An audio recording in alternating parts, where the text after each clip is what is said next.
Hello friends, நம்ம தொடர்ந்து நிறைய கேஜெட்ஸ் ரிவ்யூ பண்ணிட்டு இருக்கோம். இந்த வாட்டி பார்த்தீங்கன்னா ஒரு சீலிங் ஸ்டிக்கர் தான் வாங்கியிருக்கேன். சீலிங் ஸ்டிக்கர்னா நார்மலாக ஒன்றுங்க, இது ஒரு ரேடியம் ஸ்டிக்கர். இதோட ப்ரைஸ் பார்த்தீங்கன்னா 220 rupees தான்.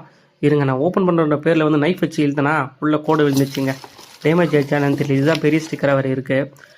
ஸோ ஓகே, பார்த்துக்கலாம். இதில் டோட்டலாக வந்து 4 ஷீட் இருக்குங்க. 4 ஷீட்னாக்கா அதில் பார்த்தீங்கன்னா ஒரு 100 ஸ்டார் இருக்குது அப்படின்னு சொல்லி சொன்னாங்க. இது நான் மொத்தமே சீலிங்கில் ஃபிக்ஸ் பண்ணிட்டு பார்ப்போம் அப்படி இருக்குன்னு சொல்லிட்டு. இது ஃபிக்ஸ் பண்ணுறதுக்கு குறைஞ்சபட்சம் ஒரு 1 hour ஆகிடும்னு நினைக்கிறேன். ஃபஸ்ட்டு வந்து பார்த்தீங்கன்னா இந்த பெரிய ஸ்டிக்கரே ஃபிக்ஸ் பண்ணுவாங்க. இதுதான் பார்க்கறது பெருசாக இருக்குது. எனக்கு தெரிஞ்சு இது சென்டராக ஃபிக்ஸ் பண்ணிட்டா நல்லாயிருக்கும்னு தோணுது. பார்க்கறதுக்கே பார்த்தீங்கன்னா இது வந்து மற்றதெல்லாம் நான் க்ரீன் கலர் தான். இது மட்டும் மேலே பார்த்தீங்கன்னா ஒரு ஆரஞ்சு கலரில் இருக்குது. சரி ஓகே, இருக்கு, நான் மொத்தத்தையும் ஃபிக்ஸ் பண்ணிட்டு வரேன். ஓகே, ஒரு வழியாக டோட்டலாக வந்து ஃபிக்ஸ் பண்ணி முடிச்சுட்டுங்க. கரெக்ட், குறைஞ்சபட்சம் பார்த்தீங்கன்னா ஒரு 1.5 மணி நேரம் ஆயிடுச்சுங்க இதை ஒட்டி முடிக்கிறதுக்கு. இது வேறு ஹைட் வேறு ரொம்ப ஹைட்டு.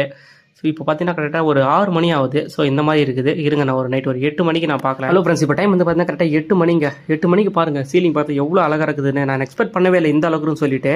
இது வீடியோவில் சரியாக கவர் ஆகலைங்க. அதனால சில ஃபோட்டோஸ்லாம் எடுத்து வச்சுக்கோங்க பாருங்களேன். அந்த